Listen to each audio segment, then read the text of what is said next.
Hello everyone, আসসালামু আলাইকুম। আপনারা সব কেমন আছেন? আশা করি ভালো আছেন। তো অনেকদিন ব্লগ করা হয় না। আজকে এই ঈদের পরের দিন এটা ব্লগ নিয়ে এসেছি। বিরিয়ানি রান্না করব। তাই ঈদের দিন আসলে হয় না, অনেক ঝুড়ি ঝামেলা থাকে, যার জন্য ঈদের পরের দিনই আমার ছেলে বউ বললো আম্মু বিরিয়ানি রান্না করো, সেই জন্য বিরিয়ানি রান্না করছি। কড়াইতে মাংস দিয়ে দিলাম, জিরা বাটা, আদা বাটা, রসুন বাটা, পেঁয়াজ বাটা, তেজপাতা, এলাচ, গরম মশলা, জয়ফল, জয়ত্রী, পেঁয়াজ বেরেস্তা, টক দই, বিরিয়ানির মশলা, একটু ঝালের গুঁড়া দিলাম, একটু ঝাল ঝাল নাহলে ভালো লাগে না, স্বাদ মতো লবণ, পরিমাণ মতো তেল, ম্যারিনেট করে 1 ঘন্টা রেখে দিব।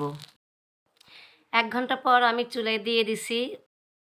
মাংসটা আমার রান্না হয়ে গেছে। ওদিকে আমি পোলার চালটা ধুয়ে আগে থেকে রেখে দিয়েছিলাম। চুলাতে আমি হাঁড়ি দিয়ে দিছি, তেল দিয়ে দিচ্ছি পোলার চালটা ভাজার জন্য। পেঁয়াজ বেরেস্তা করা হয়ে গেল, চালটা দিয়ে দিচ্ছি, চালটা ভেজে নিচ্ছি। গরম মশলা, তেজপাতা, কিশমিশ ও বাদাম,